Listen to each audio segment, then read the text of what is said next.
Hello friends, unify study channel में आपका स्वागत है। ये हमारा मैथ्स का पार्ट 8 है। ये हमने पिछले वीडियो में 7th पार्ट में फ्रैक्शंस के बारे में जाना था। अब हम फ्रैक्शन से रिलेटेड कुछ क्वेश्चंस करेंगे जो कि ऑलरेडी क्वेश्चंस आए हुए हैं एग्जाम्स में। तो चलिए शुरू करते हैं। तो पहला क्वेश्चन हम स्टार्ट करते हैं कि निम्नांकित में से सबसे बड़ा भिन्न कौन सा है। अब हमने भिन्नों के बारे में जाना था कि दो तरीके थे भिन्नों को पता करने के लिए कि कौन सी भिन्न बड़ी है। तो एक क्रॉस प्रोडक्ट मेथड था, क्रॉस मल्टीप्लिकेशन के द्वारा। एक था कि आप भिन्नों के अंतर के द्वारा जान सकते हैं कि भिन्न में जो अंश और हर है उनके आंसर के बारे में भी जान सकते हैं। फिर तीसरा था, अगर हम तीसरे की बात करें तो वो दशमलव वाला आता है, जिसमें हम आप जो नीचे भिन्न हर है उसको अंश में भाग दे देते हैं और 0 पॉइंट करके जो दशमलव में आंसर निकलता है उससे कंपेयर करके आप निकाल सकते हैं। वो भी एक तरीका है, लेकिन हम जो मोस्टली प्रोडक्ट मतलब यूज कर सकते हैं वो है क्रॉस वाला। तो अब इसमें हम पहले देख लेते हैं कि एक क्वेश्चन वो हमारा एक तो भिन्नों के अंतर वाले से सही निकल जाते हैं। अगर अंतर समान हो और अंश हर से छोटा हो तो उसमें हम निकाल सकते हैं बहुत आराम से। अब हम इस क्वेश्चन में देख लेते हैं कि इसमें क्या है। 4 ऑप्शंस हैं। हम इसमें देख रहे हैं कि इसमें एक का अंतर है। इस वाले क्वेश्चन में 4/5 है, यानी कि एक का अंतर है। और इस वाले में भी एक का अंतर है, वहीं इस वाले में भी एक का अंतर है। अब यहाँ सब में अंतर समान है। जब अंतर समान हो और दूसरी इसकी सेटिस्फिकेशन के लिए दूसरी चीज है कि आपका जो हर है वो अंश से बड़ा है, तो ये भी एक कंडीशन इसकी सेटिस्फाई होती है। तो इस कंडीशन में हम ये देखते थे कि जो सबसे बड़ा अंश होता था वही हमारा उत्तर होता था कि सबसे बड़ी भिन्न वही होगी। तो सबसे बड़े अंश वाला जो भिन्न है वही सबसे बड़ी भिन्न होगी। तो हम देखते हैं इसमें सबसे बड़ी जो अंश है वो कौन सा है। इसमें 6 है, यहाँ 4 है, ये 5 और 7। तो 7/8 जो है वो हमारा आंसर हो जाएगा। तो 7/8 जो है यानी 7/8 ये अंश सबसे बड़ा है, तो यही सबसे बड़ी भिन्न होगी। तो ये हो गया हमारा इसका ऑप्शन नंबर 4। अगर हम इसमें सबसे छोटा अंश निकालना चाहें या सबसे छोटी भिन्न निकालना चाहें तो हम सबसे छोटा अंश देखेंगे, तो जो कि 4 है। तो सबसे छोटी अंश 4/5 होगा। तो ये इस तरीके से हम निकाल सकते हैं। इसमें हमसे बड़ा भिन्न पूछा था इसलिए हम ऑप्शन नंबर 4 के साथ चले गए। अब नेक्स्ट क्वेश्चन, सेकंड क्वेश्चन में हमें क्या करना है कि ये जो क्रम है आरोही क्रम में शिफ्ट करने हैं। अब हम देख रहे हैं 7/9, 9/11, 11/13 है।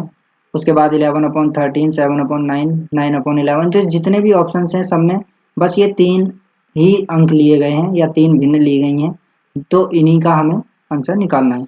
अब हम देखते हैं कि 7/9 और 9/11 और 11/13 में कौन सी भिन्न सबसे बड़ी है, तो उस हिसाब से हम शिफ्ट कर सकते हैं और सबसे छोटी भिन्न को स्टार्ट। आरोही क्रम क्या था कि पहले सबसे छोटी भिन्न आएगी, उसके बाद उससे बड़ी, फिर उसके बाद उससे बड़ी, तो बढ़ते क्रम में जाते थे हम। अब हम इसमें चेक कर लेते हैं। मान लीजिए 7/9 और 9/11 में अगर हम चेक करें 7/9 और 9/11, तो ये बनता है 7/11 77 और ये बनता है 9 9 या 81। तो ये इन दोनों में से कौन सा बड़ा है, तो हम देख रहे हैं कि ये छोटा है।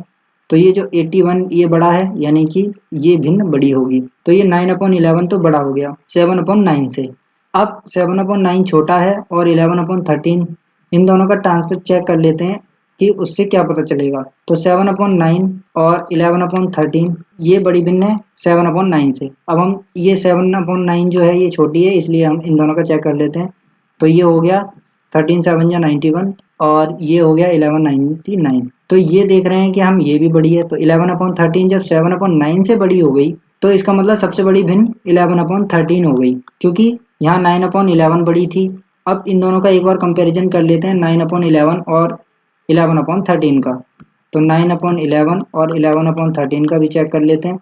तो ये हो जाएगा आपका 13 9 या 117 और ये हो गया 121। तो इसमें हम देख रहे हैं कि ये छोटा है, तो ये भिन्न बड़ी है 9/11 से भी 11/13। अब पीछे आंसर में देखते हैं कि जब हमने देख लिया 11/13 9/11 से भी बड़ी है, तो इसका मतलब जो सबसे छोटी भिन्न है वो है 7/9। तो हम ऑप्शन नंबर 1 के साथ चले जाएंगे, क्योंकि 7/9 सबसे छोटा, उससे बड़ी 9/11 और फिर सबसे बड़ी है हमारी 11/13। तो ये हमारा आंसर ऑप्शन नंबर 1 के साथ हम चले जाएंगे।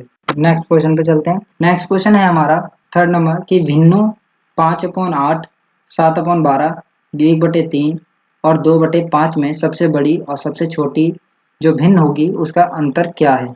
यानी कि हमें इसमें ये भी पता करना है कि सबसे बड़ी भिन्न कौन सी है और सबसे छोटी कौन सी है, इसके साथ ही हमें अंतर भी इसका देना है। तो हम पहले 5/8 और 7/12 का पता कर लेते हैं कि इन दोनों में से कौन सी बड़ी है। अब इनका हम चेक करते हैं तो हम देखते हैं कि 5 × 12 ये होता है 60 और ये 7 8 जा 56 हो गया। तो हम देख रहे हैं कि ये बड़ी है, तो ये वाली भिन्न बड़ी हो गई, यानी कि 5/8 जो है वो अभी इससे बड़ी है। 7/12 इससे भी छोटी हो गई। तो जब इससे छोटी है, अगर ये कहीं छोटी होती है तब हम उससे कंपेयर कर लेंगे। तो हम अगला देखते हैं 1/3 के साथ इसका। तो ये हो गया 15 और ये हो गया 8। तो ये हो गया हमारा ये वाला बड़ा। तो ये जो भिन्न है ये अब इससे छोटी है, तो इसका मतलब ये छोटी ही होगी और ये 5/8 अभी भी बड़ी है। तो आगे हम देखते हैं 5/8 और 2/5 को चेक कर लेते हैं। तो ये हो गया 25 और 8 2 जा 16। तो ये अभी भी बड़ी है, तो 5/8 तो सबसे बड़ी हो गई। तो हमारी जो भिन्न है 5/8 सबसे बड़ी है। अब हमें इनका अंतर भी निकालना था सबसे बड़ी भिन्न का। तो सबसे बड़ी भिन्न तो अभी 5/8 है। अब हम चेक कर लेते हैं कि सबसे छोटी भिन्न कौन सी है। हमने देखा 5/8 तो हमें पता चल गया सबसे बड़ी है। अब हमें 7/12, 1/3 और 2/5 में चेक करना पड़ेगा। तो हम इसको भी चेक कर लेते हैं। तो ये हमारा हो गया 7/12, 1/3 और 2/5 में चेक करना हमें सबसे छोटी भिन्न कौन सी होगी। तो सबसे छोटी भिन्न हम चेक कर सकते हैं। ये 7 3 जा 21 और 12 1 जा 12। तो ये हमारी बड़ी है, ये वाली भिन्न इससे बड़ी है, यानी कि ये छोटी है। अब इन दोनों का कंपैरिजन कर लेते हैं कि इनमें सबसे छोटी कौन सी है, उससे हमें पता चल जाएगा। तो ये 5 और ये 3 2 जा 6। तो ये हम देख रहे हैं कि ये ऑलरेडी बड़ी है। तो 2/5 जब इससे बड़ी है तो सबसे छोटी भिन्न हमारी हो गई 1/3। अब हम इनका अंतर निकालेंगे कि सबसे बड़ी भिन्न और सबसे छोटी भिन्न कौन सी है। तो सबसे बड़ी भिन्न तो 5/8 थी और माइनस हम कर देंगे, ये हम अंतर निकाल रहे हैं इसका। तो इसका अंतर हमने निकाला 5/8 माइनस 1/3 के साथ। तो 8 और 3 जब हम मल्टीप्लाई करेंगे तो ये हो गया 24। हमने इसके साथ मल्टीप्लाई किया यानी ये 15 और माइनस 8 1 जा 8। तो ये हो गया आपका 7/24। और ये हमारा ऑप्शन में कहाँ पे आ रहा है, थर्ड ऑप्शन। तो ये हमारा ऑप्शन नंबर थर्ड के साथ चले जाएंगे। ये हमारा आंसर हो गया कि ये सबसे बड़ी भिन्न थी 5/8 और सबसे छोटी थी 1/3। इन दोनों का डिफरेंस निकाला और 7/24 आंसर हो गया। नेक्स्ट क्वेश्चन पे चलते हैं। नेक्स्ट क्वेश्चन है हमारा कि इसमें से कौन सा भिन्न जो है अवरोही क्रम में है। अब आपको बताना है कि कौन सी भिन्न जो है अवरोही क्रम में है। अवरोही क्रम का मतलब है पहले बड़ी भिन्न, पहले सबसे बड़ी और बड़ी से हम छोटी की तरफ चले जाएंगे। तो ये होता है अवरोही क्रम। अभी हमने जो आरोही क्रम किया था उसमें पहले था सबसे छोटी भिन्न और उससे बढ़ती हुई और बड़े की तरफ हम चले गए। अब ऑप्शन हम देख लेते हैं 3/5, 7/9, 6/7। सब ऑप्शन में यही है। तो हम इनमें चेक कर लेते हैं कि पहले सबसे बड़ी भिन्न कौन सी है। तो सबसे बड़ी भिन्न चेक करने के लिए 3/5 और 7/9 है और 6/7 है। अब हम इसको चेक कर लेते हैं। 3 9 जा 27 और 5 7 जा 35। तो हम देख रहे हैं कि ये छोटी भिन्न हो गई इससे। अब सबसे बड़ी भिन्न ये है, अभी तक ये भिन्न बड़ी है। अब इन दोनों का कंपैरिजन कर लेते हैं। तो 7/9 का हो गया 7 7 49 और 9 6 जा 54। तो ये हम देख रहे हैं कि ये वाली भिन्न इससे भी बड़ी है। तो सबसे छोटी भिन्न तो ये है 7/9 सबसे छोटी, क्योंकि 7/9 इसलिए छोटी है क्योंकि ये ऑलरेडी हमारी दिखाई दे रही है इसमें।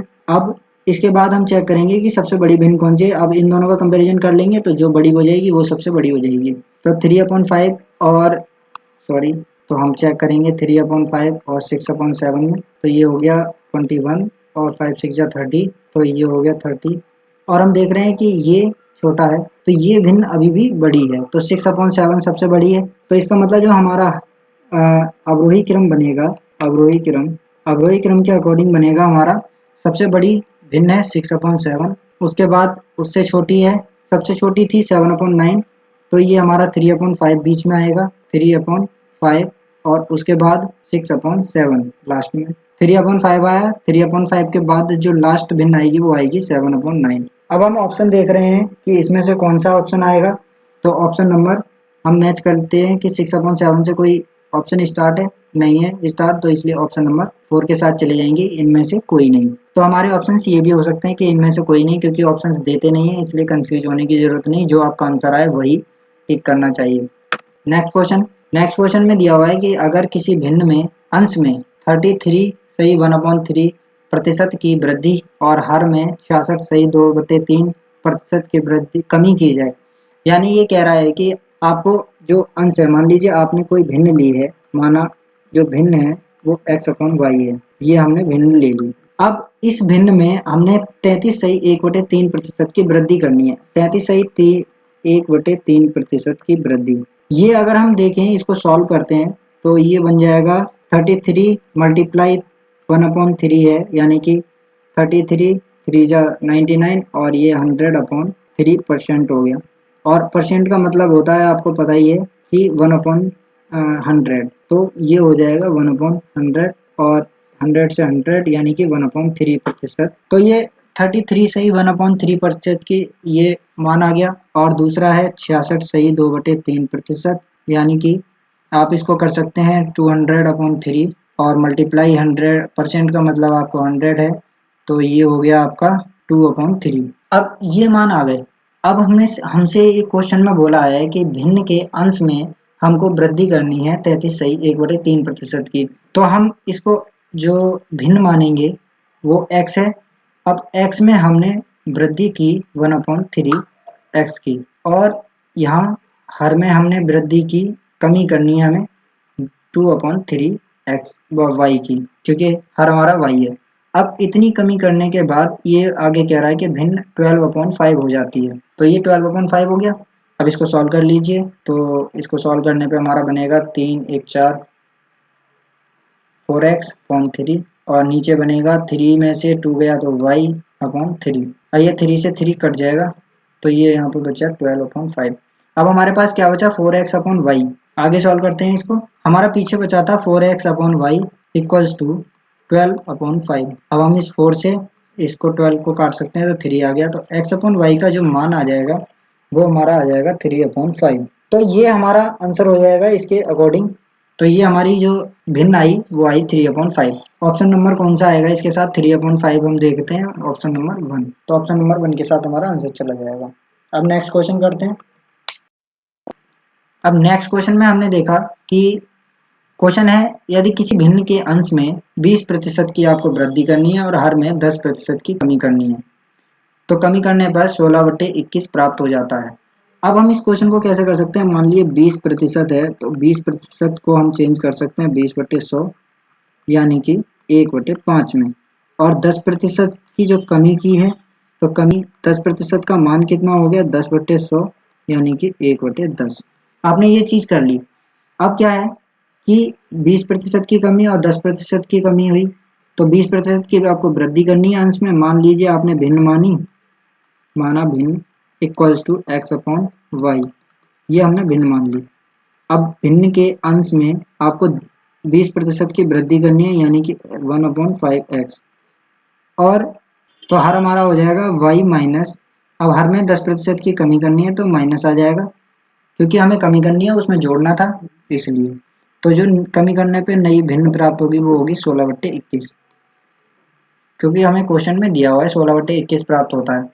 अब हम इसको निकाल लेते हैं, इसको सॉल्व करेंगे तो इसका एलसीएम लेने पर मल्टीप्लाई 5 और 1, ये हो जाएगा 6x 516 x/5, और ये नीचे वाला हो जाएगा 10 में से 1 9y/10, ये हमारा हो गया 16/21। अब इसको सॉल्व कर लीजिए, तो ये 5 2 जा 10, अब ये 3 2 जा 6 और 3 3 जा 9। तो अब हम देखते हैं कि ये जो 2 बचा ये ऊपर जाके मल्टीप्लाई हो जाएगा, तो ये हो जाएगा 4x/3y इक्वल्स टू 16/21।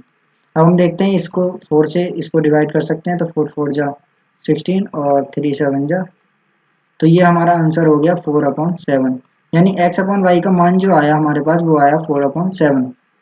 तो हम ऑप्शन नंबर 4 के साथ चले जाएंगे। इसका एक तरीका दूसरा भी है, लेकिन वो प्रतिशत जानने के बाद कर सकते हैं, तो काफ़ी अच्छा तरीका है वो भी। उसके लिए हम ऑप्शन यहीं बता देते हैं कि कौन सा सही तरीका है दूसरा, लेकिन जब हम परसेंटेज करेंगे तो और अच्छे तरीके से उसे जान सकते हैं। तो जैसे 20% की वृद्धि करी थी उसने, तो x इंटू 120 कर सकते हैं 100, क्योंकि 100 ही आ रहा है इसलिए, और y इंटू 10% की कमी यानी कि 100 में से 10 माइनस किया तो 90/100, और ये हो गया था 16/21। तो 100 से 100 कट गया और 0 से 0 कट गया, तो ये बचा x इंटू 12 बट्टे y इंटू 9 इक्वल्स टू 16/21। अब इसको काट देते हैं 4 से, क्योंकि दोनों 4 से कट सकते हैं, तो 4 चौक 16 और 4 के 12, और ये 3 त्रिक 9 और 3 सत्ते 21, क्योंकि दोनों 3 से कट रहा था और ये 3 इससे कट गया, तो x/y जो है वो 4/7 आ गया। इससे और तेजी से हो सकता है, लेकिन परसेंटेज वाले कॉन्सेप्ट में काफ़ी अच्छी तरीके से कर सकते हैं। अगर किसी में 20% की वृद्धि हो रही है तो वो 120/100 हो जाएगा, और अगर कमी 10% की हो रही है तो वो 90 रह जाएगा, यानी कि 90/100। अब हम नेक्स्ट क्वेश्चन करते हैं। इसमें दिया हुआ है कि किसी भिन्न का जो अंश है, अंश में और हर में जो अनुपात है वो 3:4 का है। अगर अंश से 9 घटा दिया जाए, यानी जो न्यूमरेटर है उसमें से 9 घटा दिया जाए, तो परिणामी भिन्न का मान मूल भिन्न के मान का 2/3 रह जाता है, यानी 2/3 गुना हो जाएगा। तो मूल भिन्न के अंश का मान बताना है हमको। तो पहले हम मानते हैं माना भिन्न जो हमारी है, माना भिन्न। अब 3 अंश जो भिन्न अंश और हर से मिलके बनेगी, अंश अपॉन हर, ये कहने का मतलब है।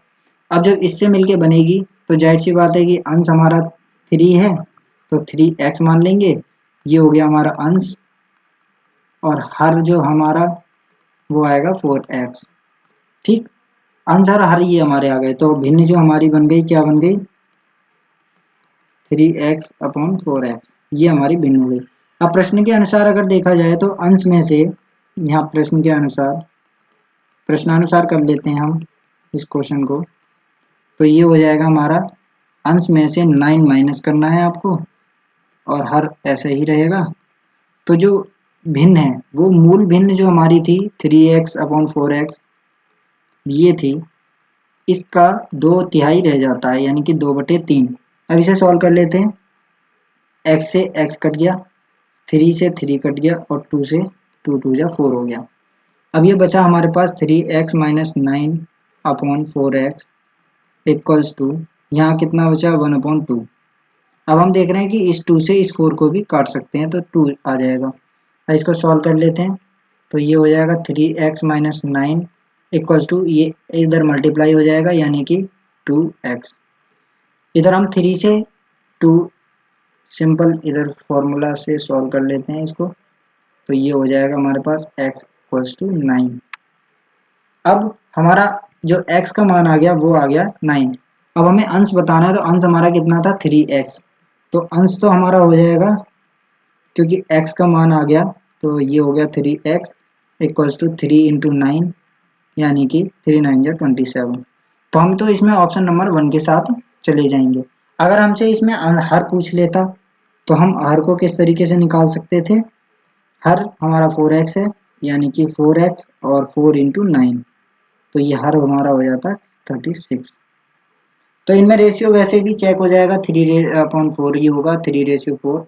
तो इस तरीके से हम अंश और हर को निकाल सकते हैं। अब नेक्स्ट करते हैं। नेक्स्ट क्वेश्चन में हम किसी भिन्न को उसी से गुणा किया गया है। कोई भिन्न है आपकी, मान लीजिए आपने भिन्न ली, वैसे हम हर क्वेश्चन में भिन्न मानते आए हैं, तो माना भिन्न x/y हो गई हमारी। भिन्न हमने इसी तरीके से लेते हैं x/y की फॉर्म में। अब क्या किया है इन्होंने प्रश्न के अनुसार, अगर प्रश्न के अनुसार देखा जाए, प्रश्नानुसार x/y को इसी से मल्टीप्लाई करना है। पहले इन्होंने मल्टीप्लाई किया तो हमारा आ गया x²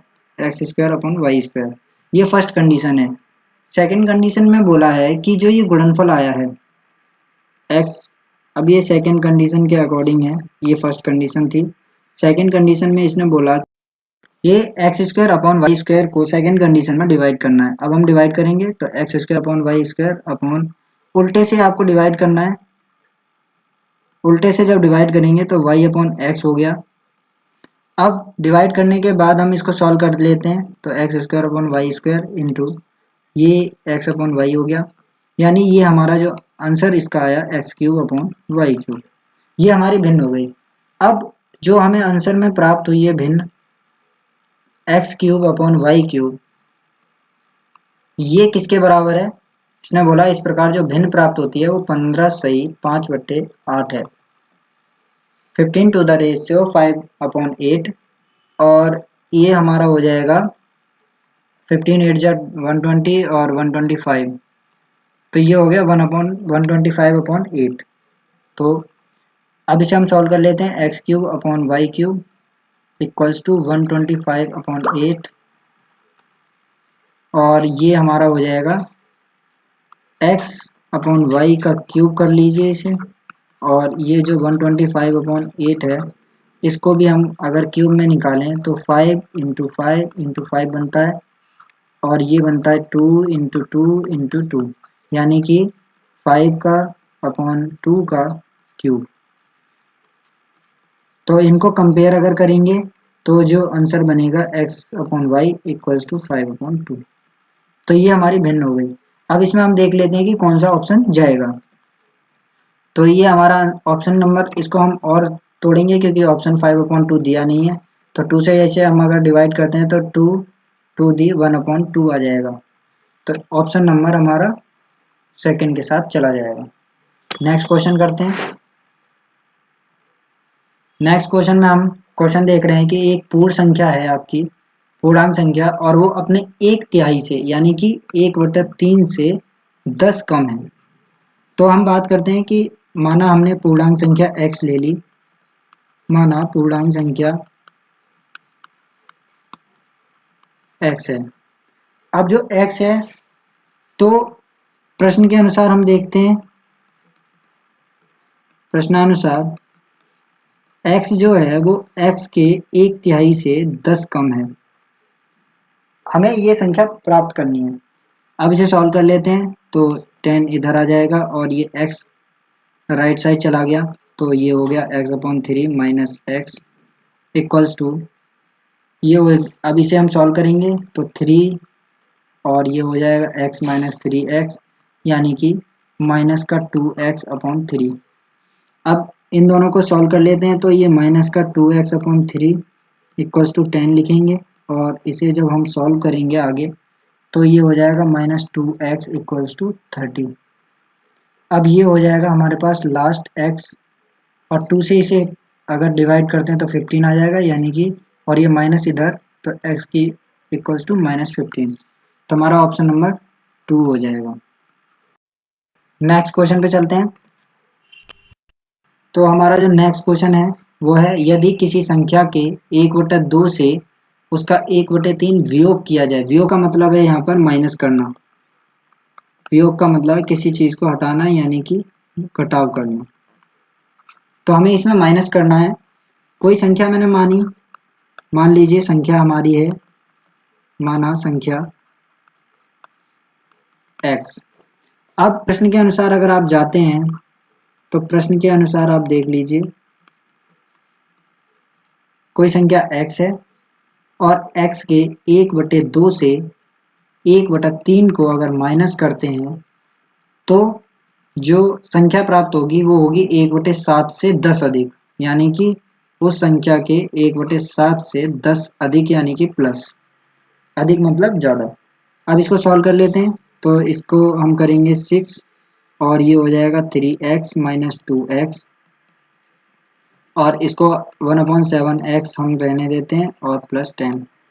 अब इसे हम करते हैं, ये हो गया हमारा x/6। अब ये जो 1/x/7 था ये इधर आके माइनस हो जाएगा लेफ्ट साइड में, तो ये हो गया x/7 इक्वल्स टू 10।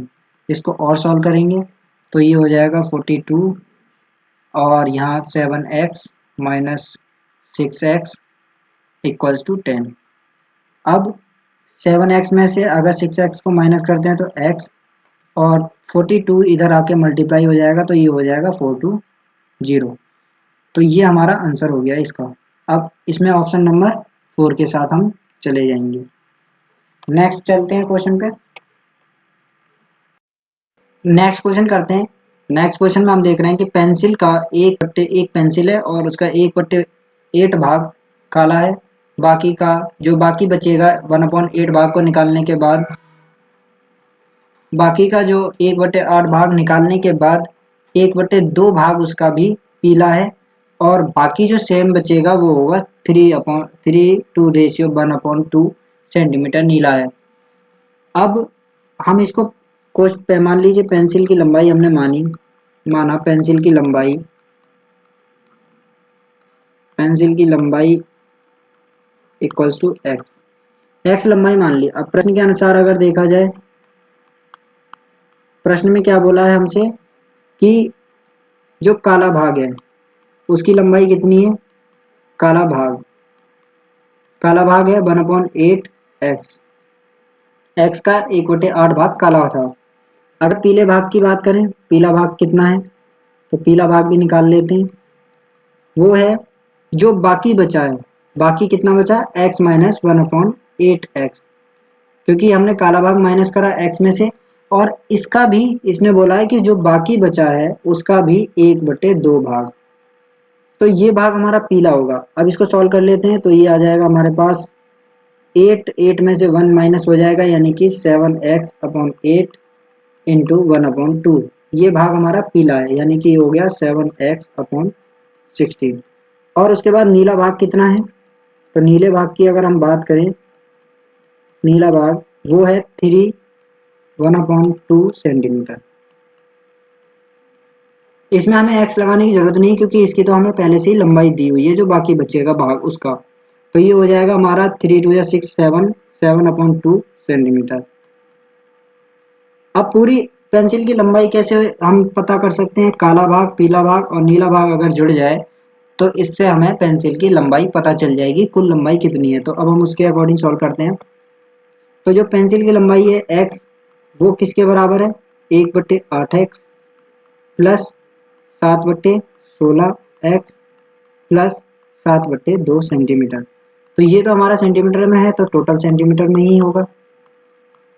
अब इसको सॉल्व कर लेते हैं, तो ये हो जाएगा x और इन दोनों को हम जोड़ेंगे तो ये हो जाएगा 16 अपॉन में, और ये 2x प्लस 7x प्लस 7/2। अब इसको हम सॉल्व किए तो 9x/16 आया प्लस 7/2 x इक्वल्स टू, अब x में से हम 9x/16 को माइनस कर देते हैं लेफ्ट साइड लाके, इसे हम पक्षांतर करना कहते हैं। तो ये आ जाएगा हमारा आगे 16 में से 9 माइनस हो जाएगा, यानी कि 7 बचा, और अपॉन 16 इक्वल्स टू 7/2। अब आप देख लीजिए, ये जो अपोजिट में 7 है इसको कंपेयर करेंगे तो 7 से 7 कट जाएगा और 2 से 8 टाइम्स कट जाएगा, तो यहाँ 1 बचा, यानी कि 8 बन जाए 8 है, तो x इक्वल्स टू 8 आ जाएगा, 8 सेंटीमीटर। अब जो x है हमारी वो पेंसिल की कुल लंबाई है, तो इसलिए x इक्वल टू 8 सेंटीमीटर, यानी कि टोटल लंबाई हो गई 8 सेंटीमीटर। तो ऑप्शन नंबर हम थर्ड के साथ चले जाएंगे। अब नेक्स्ट जाते हैं, नेक्स्ट क्वेश्चन में बोला है कि एक खेत है, उसका 3/8 भाग पशुओं को चराने में प्रयोग होता है और 3/5 भाग खेती के लिए प्रयोग हो रहा है, और बाकी जो बचेगा वो 20 हेक्टेयर लंबाई जो है उस खेत की, वो वन है, उस पे वन मतलब पेड़ पौधे। तो अब स्टार्टिंग कर, माना खेत का क्षेत्रफल, हमें खेत का क्षेत्रफल निकालना है, तो माना खेत का क्षेत्रफल x ले लिया हमने, x हेक्टेयर है, ठीक। अब जब x हेक्टेयर खेत का क्षेत्रफल है, तो प्रश्न के अनुसार अगर हम जाएं, प्रश्नानुसार, तो प्रश्न के अनुसार जो टोटल x है, यानी कि टोटल क्षेत्रफल है, वो किस तरीके से यूज हो रहा है, 3/8 भाग, यानी कि x का 3/8 भाग प्लस 3/5 भाग खेती के लिए प्रयोग हो रहा है, तो 3/5 x, और प्लस बाकी कितना बचा है, 20 हेक्टेयर वन है। तो इन तीन भागों को हमने लिख लिया। अब तीन भाग हैं तो इन दोनों को सॉल्व करते हैं, तो 8×5 = 40, और 40 तो 5×3 = 15x हो गया, और प्लस 8×3 = 24x हो गया। तो ये हो जाएगा हमारा, इस तरीके से सॉल्व होगा। आगे सॉल्व करते हैं इसको, तो ये हो गया 39x/40 प्लस 20। ये इसका मेथड 1 है। इसके साथ हम दूसरा मेथड और करेंगे जिससे और जल्दी से हो सकता है ये क्वेश्चन। अब ये जो x है ये लेफ्ट साइड में 39/x माइनस हो जाएगा इधर आकर, क्योंकि ये इधर प्लस का है इसलिए माइनस का हो जाएगा। अब इसको सॉल्व कर लेते हैं तो आगे आएगा 40 माइनस 39x, यानी कि 40x minus 39x upon 40 equals to 20। ये हो गया हमारा, एक खाली x बचेगा और इक्वल्स टू 20। अब x का जो 40 इसके साथ है मल्टीप्लाई हो जाएगा तो 40 टू 80 यानी कि 800 हेक्टेयर। और ये जो हमारा x था ये क्या है, ये खेत की लंबाई थी। तो हम ऑप्शन नंबर 2 के साथ चले जाएंगे। तो ये तो एक तरीका था जिससे हमने x मान के किया है।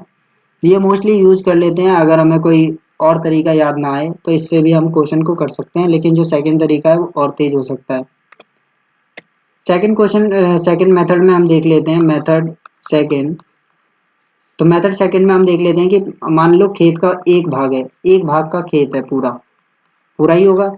इसमें बोला गया कि 3/8 भाग पशुओं के चरने के लिए और 3/5 भाग खेती के लिए प्रयोग हो रहा है। तो टोटल भाग कितना यूज हो रहा है, तो इसको हम देख लेते हैं। 8 5 जा 40 और 5 3 जा 15 और प्लस 24।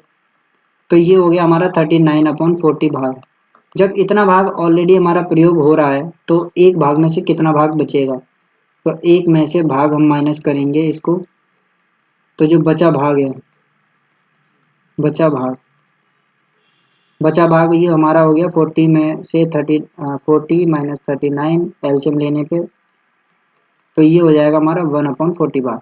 अब इस 1/40 भाग की उन्होंने दे रखी है पहले से ही, हम देख सकते हैं इसमें शेष जो 20 हेक्टेयर भाग है उस पर 1 है, तो 1 जो है वो इसी 1/40 भाग पे होगा। तो ये 1/40 भाग जो है ये 1 वाला भाग है, तो 1 वाला भाग ये हमारा 20 हो गया। अब इसका मल्टीप्लाई करेंगे तो इससे क्या है कि एक की वैल्यू निकल आएगी। जब एक की वैल्यू निकालेंगे तो 800 आ जाएगी, यानी ये जो एक था यही तो पूरा भाग था हमारा खेत का। तो इसका मतलब है कि हमारी 800 हेक्टेयर हो जाएगी। तो इस तरीके से भी निकाल सकते हैं विदाउट एक्स माने, एक भाग मान के। इससे थोड़ा क्वेश्चन जल्दी हल हो जाता है। अब नेक्स्ट क्वेश्चन पे चलते हैं। नेक्स्ट क्वेश्चन है कि एक कक्षा के विद्यार्थियों ने पिकनिक की।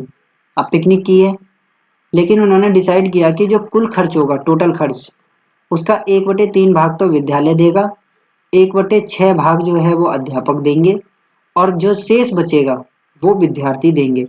हम इसको क्वेश्चन को इसी तरीके से हल कर सकते हैं। माना जो भाग थे टोटल, माना कुल खर्च जो है हमारा, कुल खर्च x है।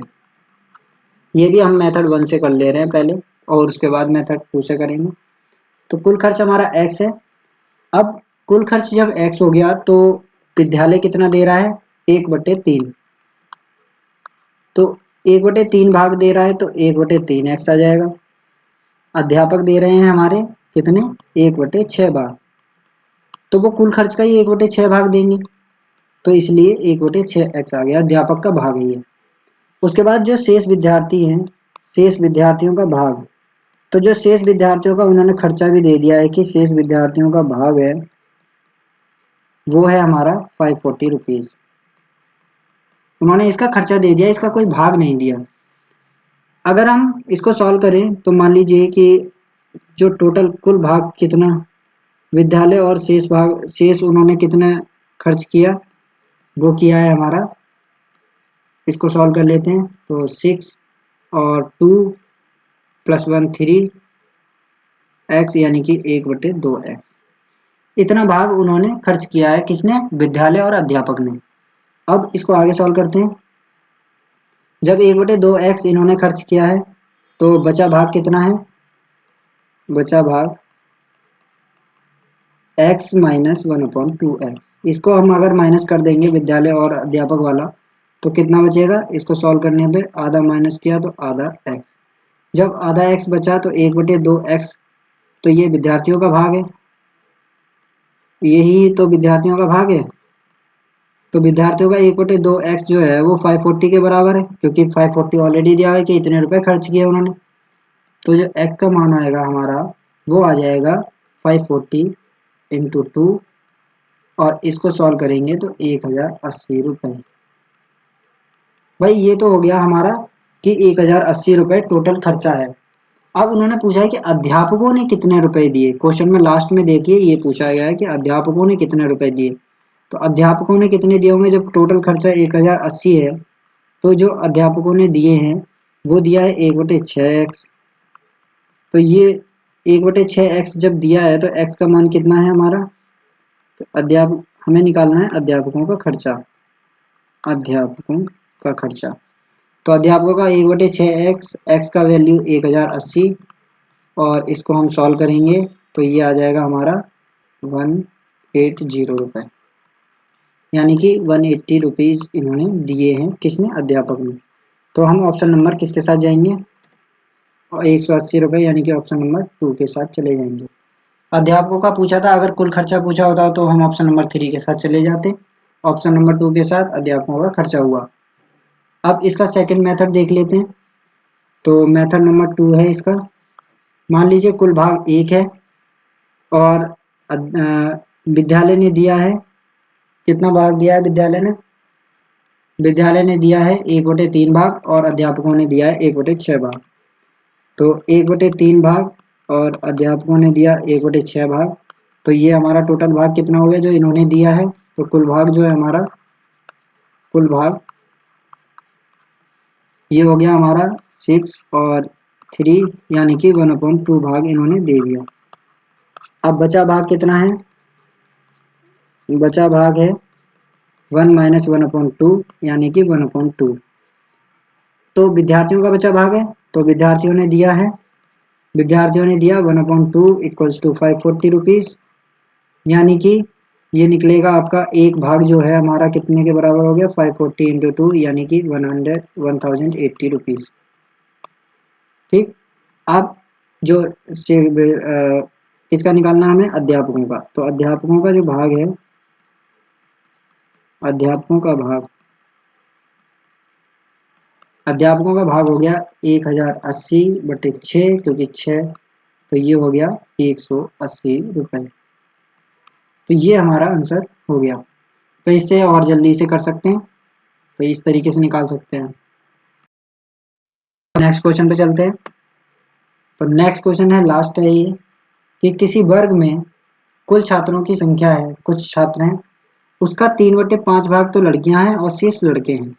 तो मान लीजिए कि कुछ छात्रों की संख्या है x है, कुछ छात्र हैं, कुछ छात्र हमने x मान लिए। अब उसने बोला कि 3/5 भाग इसकी लड़कियां हैं, तो लड़कियों की संख्या कितनी हो गई, लड़कियां ये हो गई हमारी 3/5 x। अब उन्होंने बोला शेष लड़के हैं, तो लड़कों की संख्या कितनी हो गई, लड़के = x - 3/5, लड़कियों की संख्या माइनस कर देंगे तो ये निकल जाएगी हमारी लड़कों की संख्या। तो इसका एलसीएम लेंगे तो 5x - 3 यानी कि 2/5x। ये तो हो गए हमारे लड़के और लड़कियां। अब इन्होंने बोला कि लड़कियों की संख्या का ये 2/9 भाग अब्सेंट है और लड़कों की संख्या का 1/4 भाग अनुपस्थित है, अब्सेंट है। तो कुल अब्सेंट बच्चे कितने हो गए, कुल अनुपस्थित,